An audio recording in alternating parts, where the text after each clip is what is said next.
Good morning or evening, depending on where you are.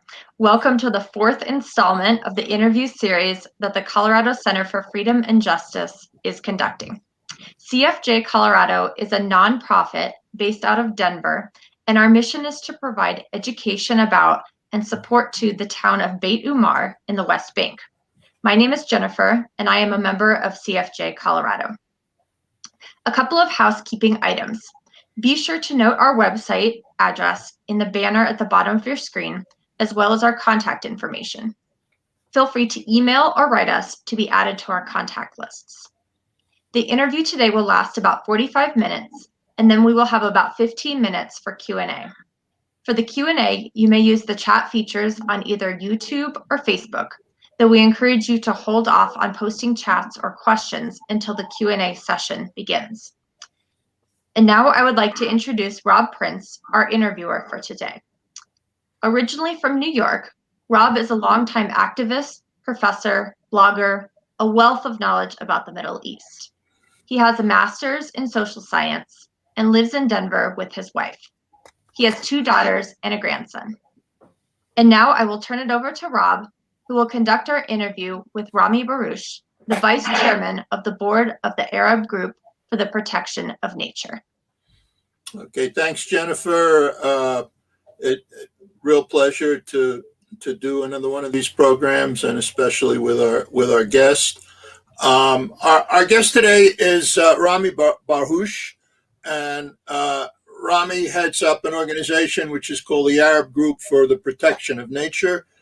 Rami, I want to get right into the interview. So for starters, maybe a little bit of your personal story to our listeners, and something about the founding of the Arab Group for the Protection of Nature. Hi, first of all, thank you for having me on this nice show. I recently got introduced to your program, and it's very interesting and impressive. Something about me, I was born in Kuwait. I'm a Palestinian. I'm a Jordanian of Palestinian origin. Both my parents were born in Palestine. I was born in Kuwait and was raised in Kuwait at the time when, Kuwait had just come out of its independence. It came out of its independence in the early 60s. My father moved there to work. It was an oil-rich country looking to build its economy and society and infrastructure. It needed doctors for the hospitals, teachers for the schools, engineers for building construction and running the power stations and so on. And the Palestinians were highly educated, and they were suffering from Israel's atrocities against them at the time, and they were in bad need of somewhere to go to find work. And it just coincided that Kuwait was building itself, and it needed all these Palestinians. So there was a sizable Palestinian community in Kuwait at the time, and it just was very influential, and it was very vibrant. Kuwait government and people both supported the Palestinian struggle. They felt with the Palestinians what they were going through, so they gave enough room for the Palestinians to organize. We were able to organize in every way. You had it was the beginning of the Palestinian movements of the PLO. The main one, Fatah, which is the Palestine Liberation Movement, was founded in Kuwait. Yasser Arafat, the first chairman of the PLO, and Fatah, was working in Kuwait as an engineer. And so you had the Palestinian Farmers Union, the Palestinian Students Union, the Palestinian Women's Union, Engineers Union, and so on. So I grew up in a society outside of Palestine, but I had a big feeling of what Palestine needed and what it was going through. Then I went to the U.S. for school and worked in Canada for a few years and moved back to Jordan.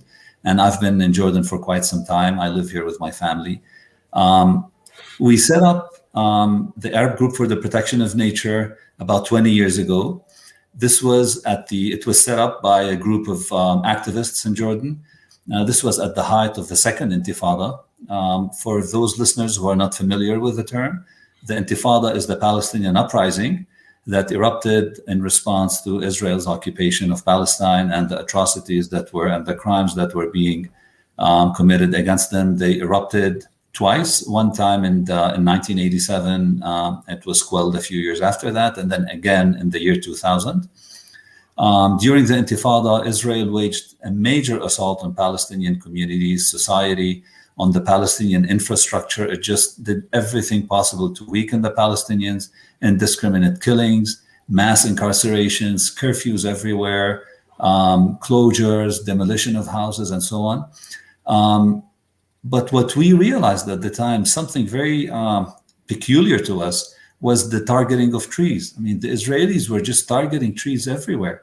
And we kept... When you say targeting trees, you mean uprooting them or...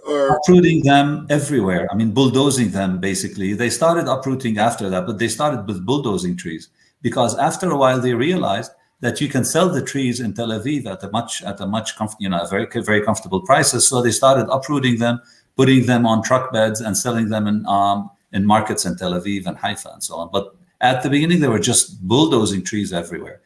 And to us, this was something that grabbed our attention.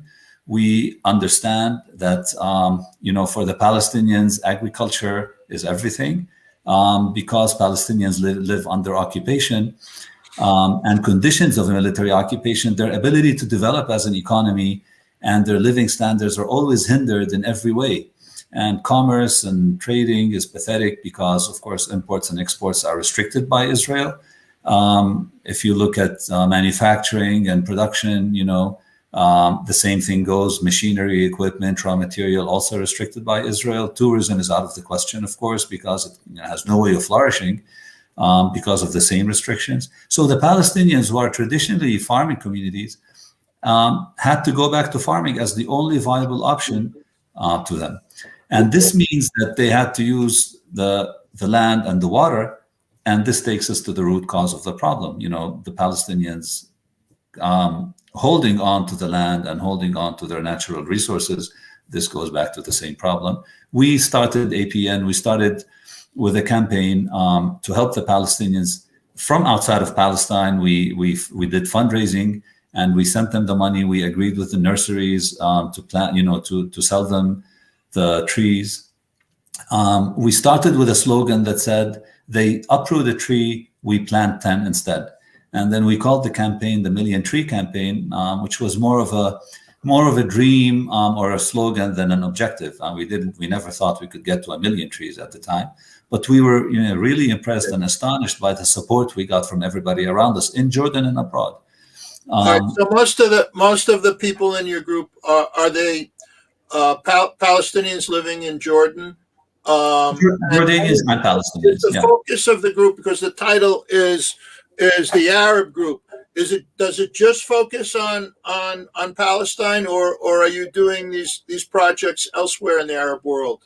Our intention at the beginning was to help out in Iraq, in Yemen, in Syria, and different countries. But the Intifada made us so concentrated and so focused on Palestine that we completely lost the ability to do anything else. And we have two campaigns. We have one in Jordan and we have one in Palestine. The one in Jordan is called the Green Caravan. And it is a nice, food security objective project. We go to villages and we plant them with the trees that will bear fruits that they can sell and they can become more sustainable and more secure. It's a nice project, and that we have the support of the government here, and we have the support of the business community and so on. It's a nice project, but the one in Palestine is the one where we're trying to focus to try to do something about it. And it's looking at your website this morning, it's clear that it's the project is about a lot more than simply planting trees, isn't it? Can you talk about, if you like, the diversity of the project in Palestine? Well, one of the things we do is, of course, the tree planting. We try to do that through institutions in Palestine. We don't like to deal, we do, but we don't like to deal with farmers as individuals. We like them to get together and organize and contact us in groups. So we deal with the volunteer-based organizations, non-governmental organizations in Palestine, like the Farmers Union, the Agriculture Relief Committees, and the municipalities, the farmers co-ops, and so on. We contact them. We see what their needs are. We do rehabilitation of land. We help them dig collection wells. We help them with the seeds around the trees. We help them in doing different things. And we have done different projects. And some projects we were able to help them plant, like in Gaza, we helped them plant the vegetables and the produce that they were not able to plant at the time because of the siege. They were not able to export their strawberries and stuff like that. So we helped them plant them, and then we bought them from them and gave them in parcels to the refugee camps in Gaza. So we did a lot of different things. Interesting. We helped them with water tanks, with irrigation systems. And then that's one side. And the other side, we have an advocacy side. We are members in different international organizations where we try to represent the needs and the struggles of the Palestinians. And we have a seat in the ECOSOC within the United Nations, in UNEP. The ECOSOC is the Economic and Social Council. Right. Yeah. UNEP, which is the United Nations Environmental Project. We are in different other organizations around the world, representing sometimes West Asia, and sometimes Jordan, and sometimes Palestine. Okay. Could you talk just a little bit in general about the state of agriculture in the West Bank and Gaza today, and Palestine? And also, I have this kind of general question, given all these difficulties that we keep hearing about. Do young Palestinians want to be farmers today? Okay, let's go back. Let's go to the young Palestinians.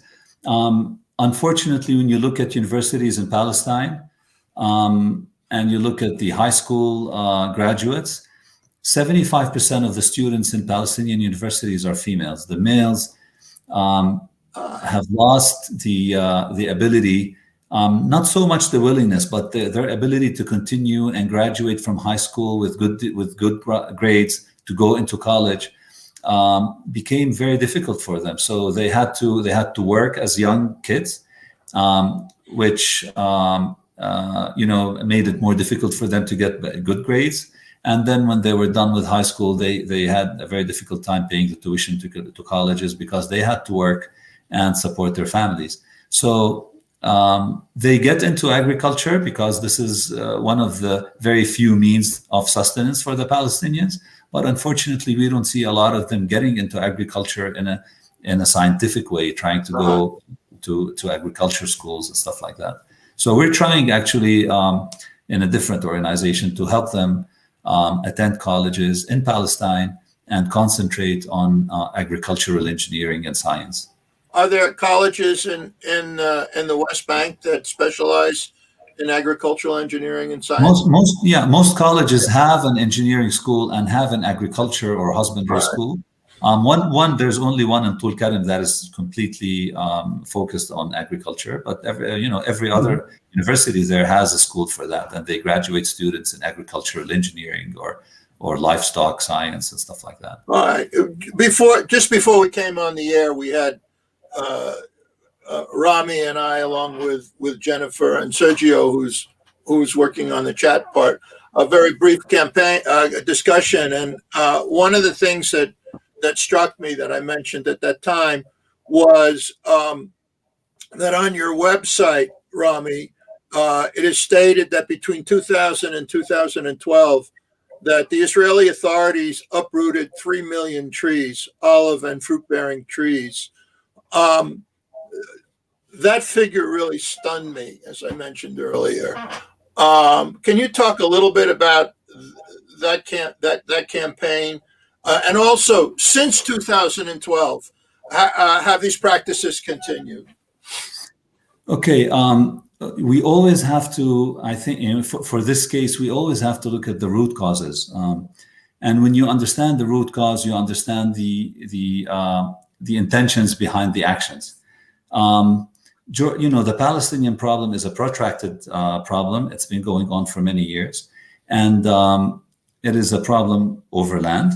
And agriculture is the use of land and the use of water and natural resources. So land is the main issue, more so than demographics, because Israel was able to deal with the demographics in a way that it put the land somewhere and put the demographics in somewhere else, in Oslo by putting areas A, B, and C. But then agriculture has always been the target. The land has always been the target. Now agriculture has been, going through one setback after the other. It starts with, you just name it. It starts with the confiscation of land for the settlements, to build new settlements, to expand old settlements. And then, for these settlements, you need the Israeli-only roads. And then for these, you need the closed military areas. Every one of these just keeps taking more and more land. And you have the construction of the separation wall. That separation wall was supposed to go alongside the green lines, which is the area of the West Bank, the area that was designated as a West Bank in '67. But by building the wall, Israel practically annexed over 10% of the West Bank area, going deep into the West Bank in different junctures. And this also took a lot of land, and so, this including some of the best farming land actually in Palestine, La Qalqilia and stuff like that. Palestinians have not been able to work in the areas behind the wall. This is one more setback. Have those lands been confiscated? Those lands on the west side of the wall that Israel has? These lands, well, what the Israelis did, it's a very, the Israelis come with a very intricate and sophisticated legal system that only serves them. So to them, they put, it's like putting your crimes in a nice booklet, And so what they did is the lands behind the wall were off limits to the Palestinians. The Palestinians had to access their lands. They had to go through the wall checkpoints, and the walls are always closed. They open whenever they want. Some lands, depending on the gate, some gates open like 3 hours in the morning and 3 hours in the afternoon. So you go in the morning, you have to come back early in the afternoon. Otherwise, you have to spend the night outside. And spending the night outside your city or village, you can get imprisoned because you're not in your area.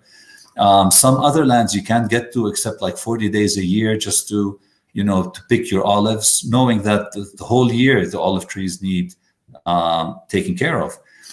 Some other lands, it's just very, very complicated for the Palestinians to get beyond the wall. And when they do, they have only a few hours. Now, if I have a piece of land that has olives and I want to go beyond the wall, I have to cross the wall and go to the other side. I can't do it by myself. I need my workers with me. I need my brothers, my children, whoever it is that helps me taking care of my land.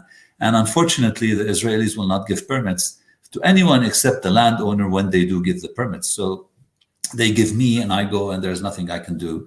And it's just a very, very complicated thing for the Palestinians having to go through all of that. And, most of these lands are sea area, and Area C, of course, has been practically annexed by Israel. And that's the area that's dominated and completely run by the Israeli Defense Force, if I'm not mistaken.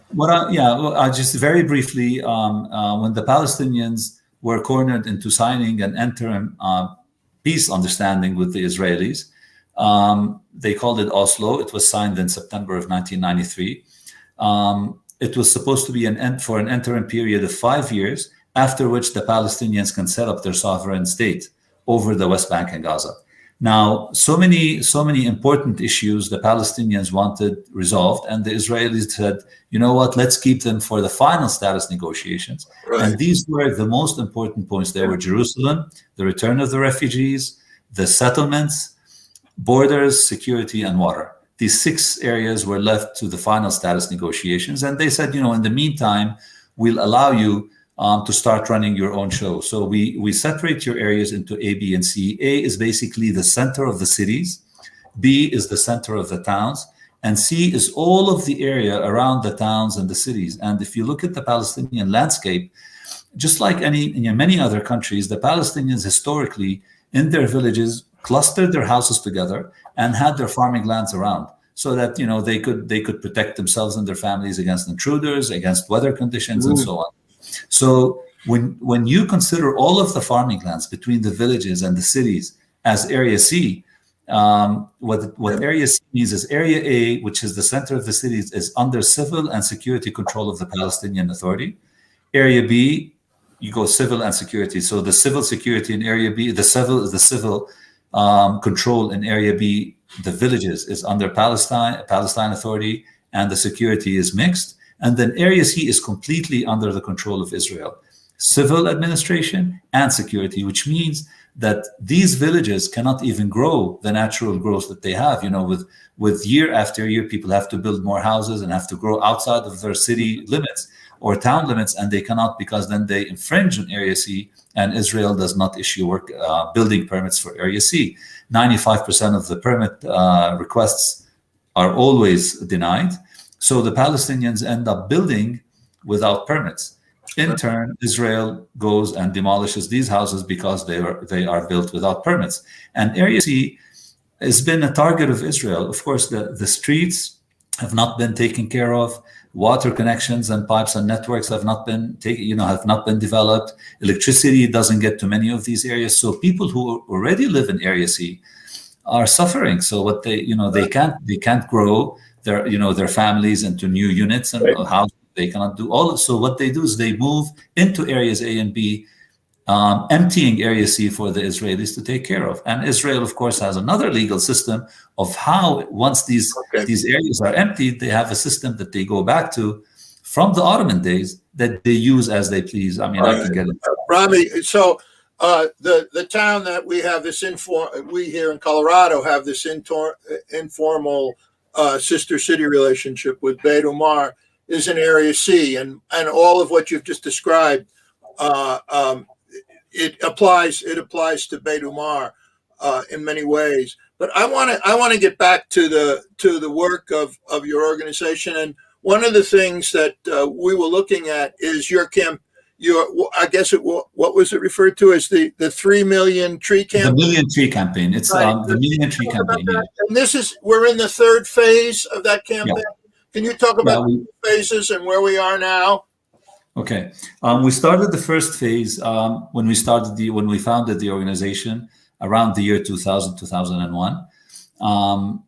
We registered it officially in 2003, but we had been working a couple of years before that. By 2008, we were able to plant the first million. We celebrated and we started the second phase. We kept going with the second phase until 2014. And then 2014, we started with phase 3, and now we're more than halfway through phase 3. What we do is we try to target the areas that are most susceptible to encroachment by the settlers and by the Israeli army. So we go to areas that are threatened by the expansion of settlements, areas next to the wall and stuff like that, and we go and we try to help the farmers plant their trees and stay with their farms. What we do is we deal with local organizations. We deal with like farming co-ops, the municipalities, town councils. And they come to us and they say we have these areas, and we've been working to keep them, and the Israelis are coming, and putting fences and stuff like that. So we try to go before they keep going with that, and we try to farm them and help them stay in these areas. And does that entail a lot of legal shenanigans with the Israeli government as well, in terms of taking down the fences and hey, stop? Of course, yeah, we're used to that. I mean, so many incidents when we planted trees in areas. The Israelis would go and uproot them, or would go and harass the volunteers that are working.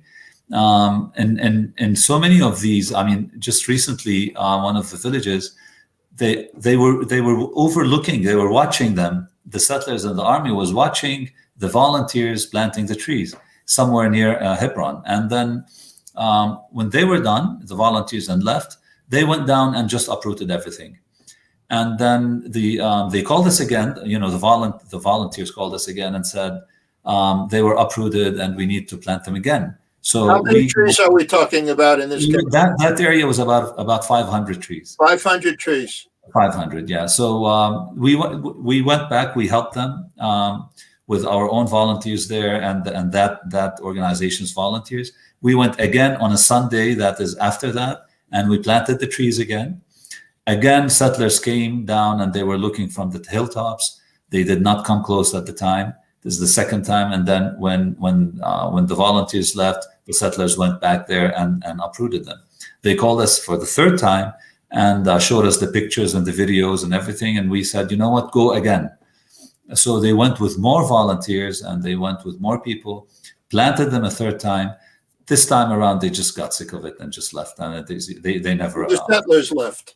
The settlers left. Yeah. The settlers just didn't care. The third time, they just didn't come down. Okay. Can you talk a little bit about this connection between the settlers and the military? What we're seeing in Beit Umar are really the themes you have elaborated upon. We're seeing these things, but the impunity with which the settlers can come and uproot trees and throw their sewerage or whatever else they're doing to try to destroy the land. Can you just kind of explore that whole relationship a little bit? It is like, like we always like to look at the root causes. And once we see them, we understand what is happening. It's, the Zionists, even before the founding of Israel, never had any real intentions of living alongside the Palestinians as equals. From the very beginning, trying to move millions of European Jews to Palestine was clearly understood to be at the expense of the Palestinians. And it's not like Palestinians did not exist. It's like the Palestinians did not exist as equal human beings, because Zionism, just like all other European colonial movements, did not care about the natives of the lands they were acquiring. And if there was no other white colonial force or power in that area, then that area would be considered terra nullius, or no man's land, regardless if the natives lived there, if they were prospering there, if they had their societies and their farms. It was meaningless. So the idea of Zionism, building a Jewish country in a land that has majority Palestinians, it's just been the case, and nothing has changed. I mean, go forward to the Balfour Declaration, promising a homeland for the Jewish people, not even mentioning the Palestinians in the Balfour. This document does not even mention that there are Palestinians, with a passing statement to something like the existing non-Jewish communities. This community is 95% of the people of Palestine. Then go forward to 1948, the founding of the state. It's just the same systematic thing going on, and nothing has changed. The founding of Israel at the expense, at the ruins of over 500 Palestinian villages, and hundreds of thousands expelled and tens of thousands killed. And then immediately after the setting up of the state, there's the systematic legalizing of that racist regime. You come up with the law of return, where any Jew can go from anywhere in the world, settle in Israel, and become a citizen immediately, where the Palestinians cannot return. And because they cannot return, hence comes the next law, which is the absentee property law, so that the absentee property goes to the control of the state of Israel, because, the owners are not there, as if they just, vaporized or something.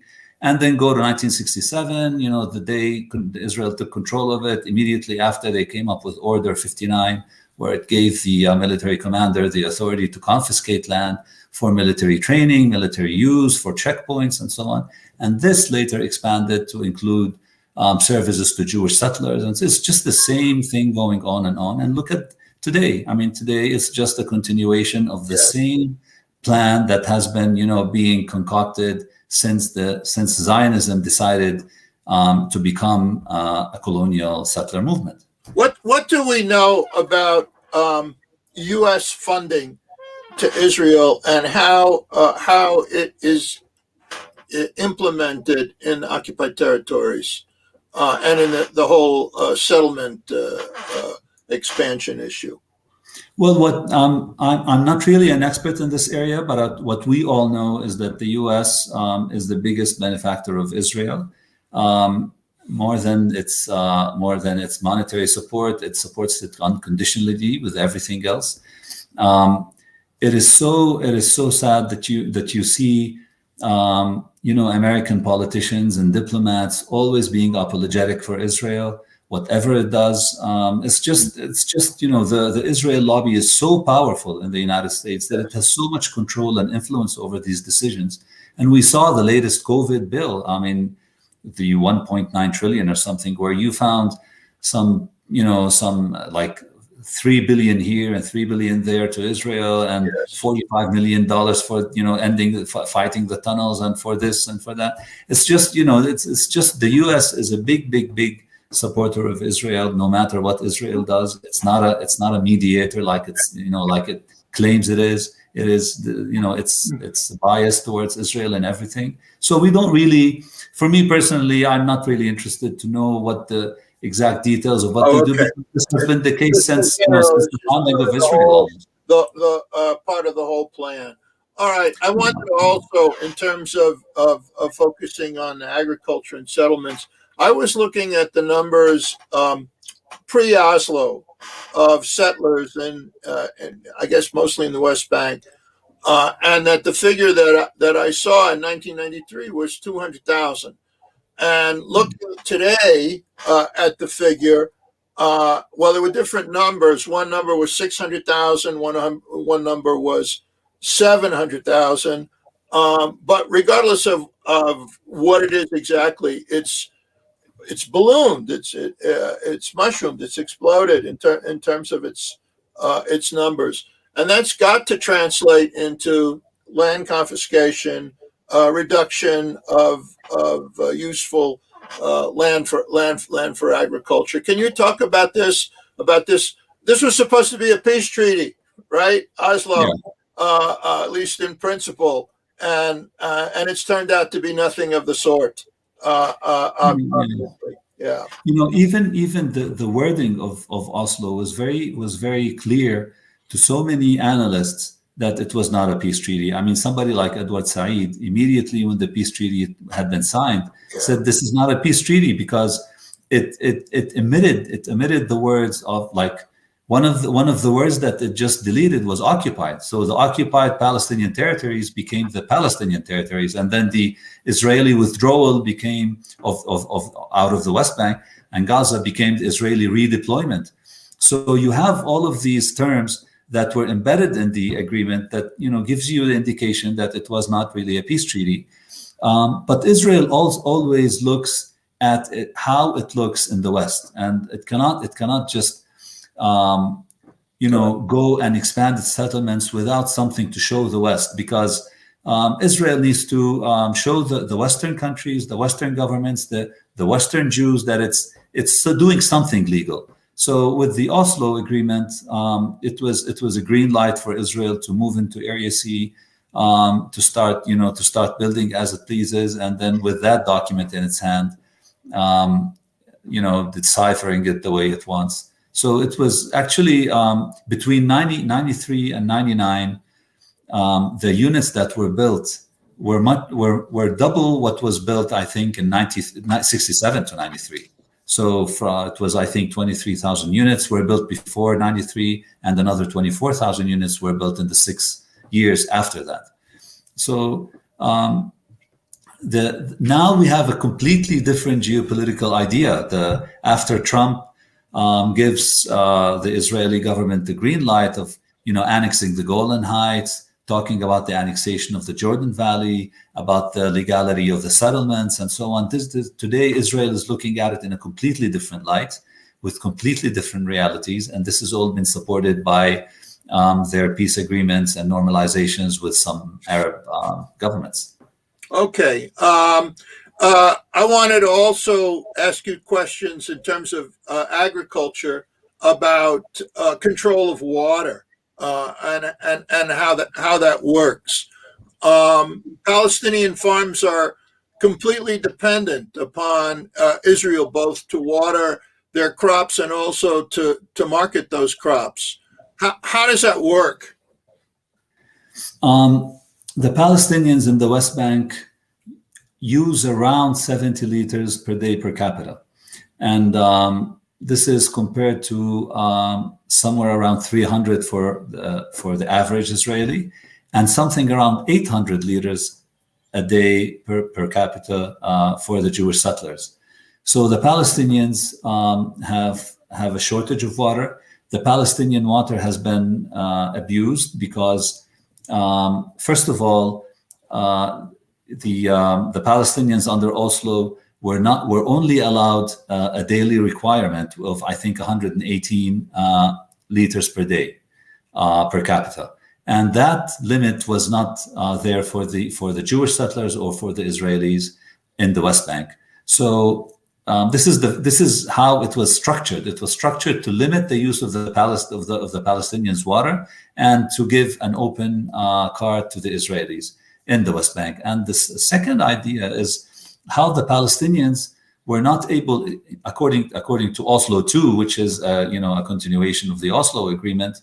The Israelis allowed the Palestinians to dig some wells from the aquifer.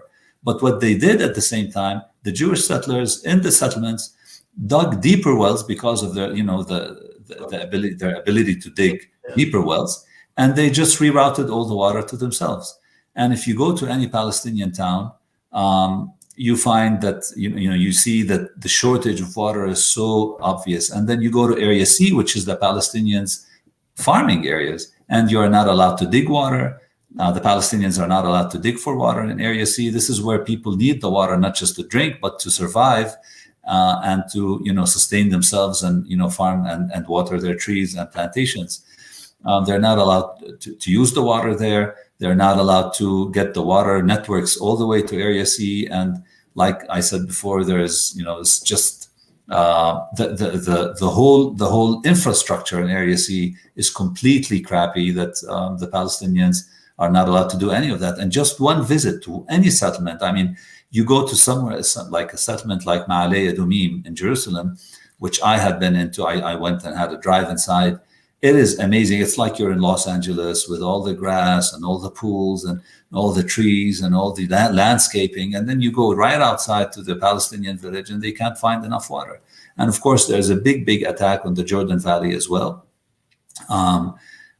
Wherever Palestinians have water sources, the settlers go and they close them, they cement them, or the army puts fence around them so that the Palestinians cannot get the access to that water. So unfortunately, Gaza is the same thing. Gaza's water has been contaminated. It's been declared by the United Nations as a 75% not only contaminated, but the wells don't work. I mean, most of the wells are not working well. The network is not working. 80% of Gazans are getting their water from these private suppliers, and these private suppliers, of course, have their tanker trucks, and they're also contaminated. So the United Nations has so many reports on what Gaza has been going through with water, and Gaza is a completely different story. I mean, there's systematic destruction of Gaza. Right. We haven't talked much about Gaza in this program, so let's do that with the time remaining. Can you talk a little bit? Does your organization have access to Gaza? Can you in any way help farming that's taking place there? Or, I know the problem is terrible there. Yes. Yeah, we try to work with organizations in Gaza. We've done that. We've helped them plant trees. We've helped them buy nets for their boats, for their fisheries. It's if you look at the water situation in Gaza, all of that water is extracted, I think, from one aquifer, and this aquifer was, I think in 2014 was declared unfit for human consumption by the United Nations, and it's just the way Gaza is. Gaza is being destroyed in a way that it has. They're trying to break the government so that the people would probably go against them or something. Right. The attack on Hamas and all that. Right. Yeah. But meanwhile, there were reports 2 years ago, I believe they came from the United Nations, that by this year that Gaza would be completely unlivable, and that it just looks like the entire infrastructure of Gaza is on the verge of collapse. They are amazing people. I mean, how long does it take to destroy a society by sanctions and siege? They have shown steadfastness in such impressive ways. The Gazan people, people were betting that the Gazans will not survive the next year and the year after, but they have been going on with less and less, I know, with less work. But there's a lot of support, that comes from different Arab countries, different organizations, international organizations. It's not enough, but it's doing something. And the Gazans are very, very resourceful people. I mean, they have been able to take care of whatever land they had, and they've been able to survive until today. When you look at the whole pattern, whether it's Gaza or the West Bank, or the situation of Palestinians living within the 67 territories themselves, the pattern that I see and have seen for so long is that what the Israeli government and broader Israeli society, we shouldn't have any illusions about how democratic and liberal they are or whatever, is to make life intolerable for Palestinians so that they will leave. And of course, the worst case scenario of that is Gaza, but it is not much better in the West Bank. And what I see from, if you like, perspective of a human rights organization here in the United States is in solidarity with Palestinians to try to make life more tolerable. Of course, we're limited in our ability to do that, and what funding and other ways technically. But my sense is it helps, and that these kind of projects, I'm hoping that it does mean something to Palestinians in Beit Umar, the town that we connect to, but elsewhere, that it's not true that people outside of the world don't care about Palestine. We do care. If you look at the UN fact-finding mission in 2009, after the 2008 Israeli war on Gaza, it gives you an idea of how Israel thinks. I mean, okay, there was a lot of casualties. There's the big Palestinian civilian death toll, indiscriminate killings, the mass bombings by airstrikes, the use of white phosphorus, and so on. But what didn't get noticed in the report or in the news was the other side of the report, which is the second half of the report at the time. The two main hospitals were bombed. The only flour mill was bombed. The main chicken farms, the only wastewater treatment plants. I think the cement, there was a cement packaging facility. Over, I think, something like 300 and some little workshops and transformation factories, like, pickling and stuff like that, were bombed. So you look at what the Israelis are bombing, and you understand that it's a way to cripple the Palestinian society in every way, to make it completely unsustainable. And this is where we have to look. We have to go and find the ways to make the Palestinians secure, to help the Palestinians feed themselves, work from their own resources. And if you look at what they destroyed, what Israel destroyed, this is, I think, where you need to go and start building again. So what you guys are doing in Beit Umar is great.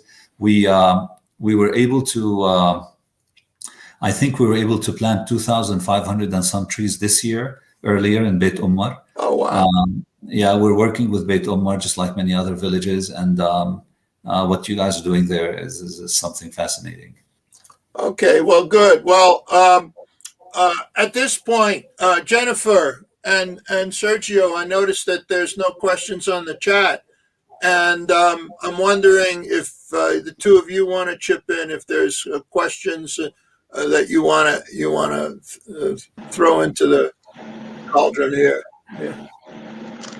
Sure. Thank you, Rob, and thank you so much, Rami. That's been really, thank you so much, really insightful.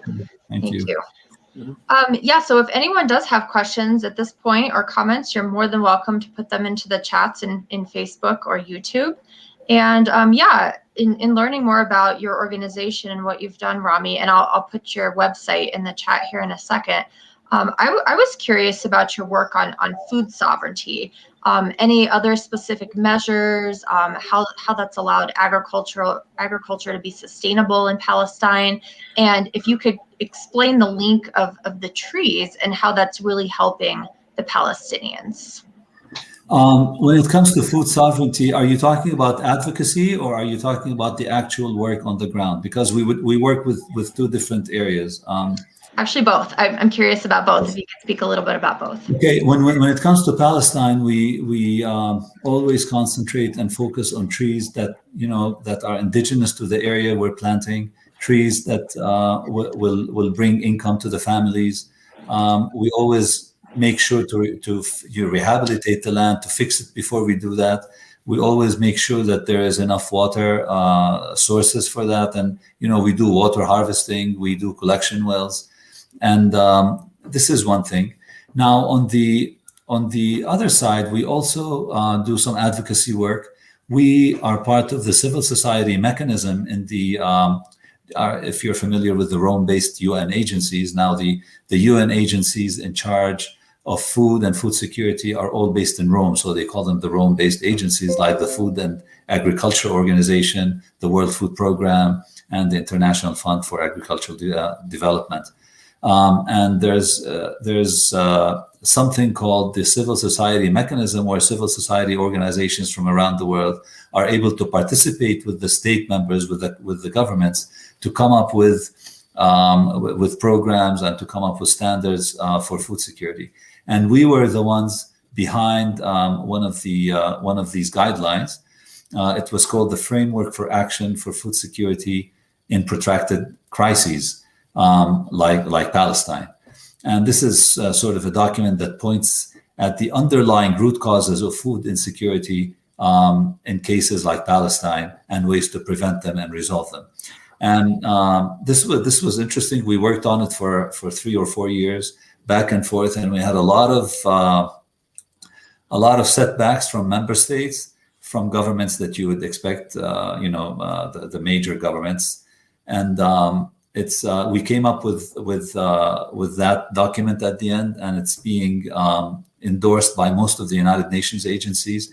Basically, it consolidates a human rights approach, but not in a humanitarian sort of way, but in a human right sort of way.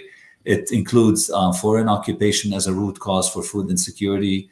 It concentrates on the access of affected communities to their natural resources. It was able to state climate change, but we were not able to add climate change mitigation because we had a lot of opposition to that.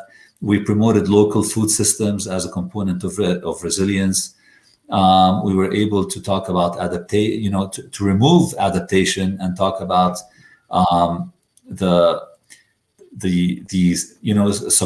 supporting calls for the return of affected people to their lands, because when you talk about adaptation, you're talking about refugees in the United Nations usually. So instead of giving them sustainable adaptation, you ask them to return to their homes. And we talked about a lot of different things. We did not promote market competitiveness because we understood what that means. We concentrated on local food systems. So it was a big document. We were very proud of it, and we gave a session on it in the United Nations in New York and Rome. And it's being endorsed by many countries now, and many UN organizations that have to do with environment and agriculture. Thank you, Rami. One question did come in on the chat, and it says, "Thank you for what you do for Palestinians. My father left on 55 to Colombia. How can we help?" And so that larger question of how can people in the rest of the world get involved to help out, specifically the work you're doing? Okay, thank you for that question. I think there are so many things that you can do. There are ways to provide them with relief, like giving them money, helping the orphans, giving them their whatever they need in terms of school bags and stuff like that. This is all good, and this is very helpful. What we do is empowering them to be able to develop and self-sustain. So what we do is not just give them something to survive, but we give them the means to survive. And therefore, we have this campaign, the Million Tree Campaign, with $7 you plant a tree in Palestine. The $7 includes the price, includes the cost of the tree, the cost of going there, fixing the land around it, taking the volunteers, planting it, and we've been doing that for the past 20 years. So anyone who wants to support the tree planting campaigns can donate money to help us plant trees in the West Bank and Gaza. And of course, there are a lot of other things that you can do for Palestine. In terms of development, you can help education. The universities in Palestine are really in need of any support. Palestinian students are not being able to pay their tuition fees. So I know there are some organizations that help give sponsorships and scholarships to Palestinian students. There is the big need for international solidarity. Palestinians will always feel empowered and encouraged by the support they get from outside. And I remember one time in an interview with Nelson Mandela, the reporter asked him what was the main reason the revolution kept going, and he said two things. He said, we stuck to our agenda and we stuck to our principles, never changing them. And the other thing is the solidarity from outside of South Africa. He said every time we felt people outside were supporting us, rooting for us, it gave us new blood, it gave us new power, and we could keep going. We knew we were on the right path. So BDS is something that you can do. It's something that anybody can do. It's nonviolent. It's basic. It's very easy. Money, you can send money to certain projects in Palestine. You can learn. You can talk about it. And yes, one time I think it was the Methodist Church that decided to divest from Israel, and a committee came to Jordan, and we met with them. And I asked one of the committee members, said, what got you into Palestine? And he told me a funny story. He said, we were sitting in a dinner, listening to some lecture, and the subject of Palestine came up. So somebody sitting at the table was a university professor, and another was a Palestinian university professor. And they had this little discussion over Palestine. And he said, we got intrigued. So after the meeting, we had a little meeting, we talked about it, and then we decided to read a little more. And then we were surprised by the things we didn't know as Americans. And it just started growing and growing and growing until the church had a vote and they decided to divest. So this was a big thing out of just a discussion over dinner. And, just awareness is very important. It is very important to even talk to, I think, in my opinion, American Jews need to know, because I think American Jews don't know much about Israel outside of what is being told. I mean, I was looking a while ago at and this is strange to me, I was looking at the website of one of the biggest Israel lobby groups, the ADL, the Anti-Defamation League, and I was looking at their values, and the first value was the courage to fight anti-Semitism, which is commendable and great. And then right. I'll put the second value aside, but then 3 was respect, and then inclusion, and then all of these nice values. But value number 2 was was strange, was the support for the state of Israel. Yes. And in your values, you support values. Why do you have to support a system that has an army and and intelligence and could go wrong or go right? It's not a value. I think this is somewhere where we need to work to. Great. So again, that importance of education of ourselves, of speaking out, donating to your group. CFJ-Colorado has done some work with backpacks for kids in Beit Umar. So there's a lot of good initiatives out there. So there's a question. You spoke a little bit about the absentee property law. Could you tell us a little bit more about how that's affecting agriculture and the urban areas? If you could just develop that. The absentee property law was concerning the lands in 1948. When Israel was founded, it was founded in 1948. And the state took control of all of the land that belonged to those people who were expelled from Palestine. Now, some of the Palestinians, and this is the absentee law, some of the Palestinians had to leave their villages but never left Palestine. So they were a few miles away from their village, sitting in another village or sitting as refugees somewhere else. These two were considered present absentees. So the absentees concerning the 1948 areas, which is inside the state of Israel, are the ones who left in 1948 and could not go back. Now, Israel took control of these lands and immediately sold bunches or batches of these big land areas to the Jewish National Fund so that they could be used only for Jewish use. And today there's a commission, I forgot the name of it. I think it's the Israel Land Authority, along with the Jewish National Fund and the State of Israel. These three control what happens to these lands and how they can use them. But in the West Bank and Gaza, there's a different legal system for that, and it is based on the Ottoman law. The Ottoman law of 1858, it's called the Ottoman Land Code, was made in a way to organize tenure of land, and it was based on land use more than ownership. So tenure was not based on ownership, or private ownership was based on use. And land was divided into like the urban areas were called mulk, which is private ownerships, and they had deeds. And most of the other lands were considered miri, and miri meant that these lands were the agricultural lands of the villages, and whoever planted or cultivated these lands for 10 consecutive years would become the owner of these lands and could transfer them to the heirs. And that was Code 78, but there was code called Code 68, which said that any land that was left uncultivated for 3 consecutive years would go back to the state, not as ownership, because the Ottomans never looked at themselves as owners, but they looked at themselves as the keepers of the land or the assigners of the land. So it would go back to the Ottomans until somebody else goes and cultivates the land. And this was done for many reasons, one of which is to prevent feudalism and the big landlords. So when the Jordanians came, the Jordanians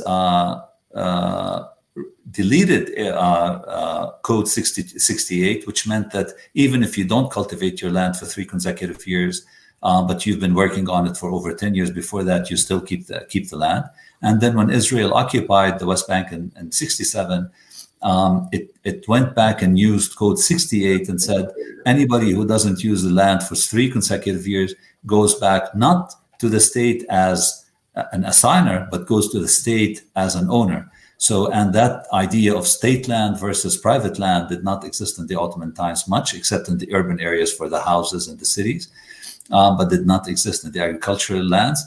The Israelis, deviated from the Ottoman understanding of that, and they called all these lands that were not being cultivated as state lands. And this was about 40% of the West Bank at the time, because there are some areas that are rocky, there are some areas that were not being planted. So this is how they legalized the way they took the lands from the Palestinians. And that's why we go and we look at any land that hasn't been planted, and we try to help the owners or to plant the trees. Any village that has lands that haven't been planted, we try to help them to plant them, especially the ones next to the settlements, because we know that sooner or later the settlements are going to expand, and they're going to need more roads and more checkpoints and more farming areas and so on. So this is the difference between the absentee and the West Bank. Okay, thank you. And I think we have time for one more question. It's kind of a difficult question to answer, and one that will vary depending on the circumstance. But in general, do you see the situation improving for the Palestinian farmers, for agricultural in general there, especially in areas that you've been able to work with? To tell you the truth, with the new political feel in the area, with Netanyahu talking about annexation of the Jordan Valley and the legality of the settlements, and Judea and Samaria being part of Palestine and so on, you have to get discouraged. But on the other hand, the Palestinians are not going anywhere. I mean, what happened in 1948 and what happened in 1967 with the mass exodus of the Palestinians as a result of the war did not happen during the first or the second Intifada. The new generation of Palestinians understand that if we leave Palestine, we're going to end up as refugees somewhere else for generations to come. And this is not going to happen to us. We're going to stick to our lands. We're going to stay where we are. So in spite of everything, in spite of all the American presidents that come and promise Israel different things, and in spite of the huge military power and political power Israel has, at the end of the day, it's been so long, and the Palestinians are still in Palestine.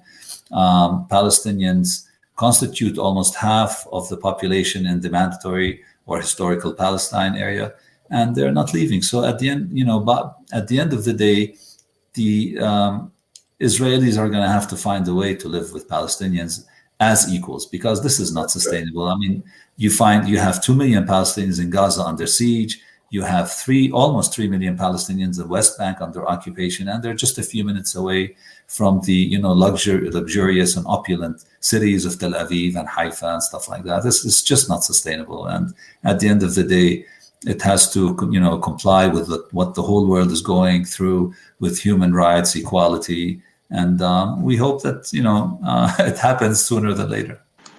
And do those Palestinians have any recourse to question the legality of the inhumane laws? Again, I did not understand that. So is there any recourse for the Palestinians to question that legality of these inhumane laws against them?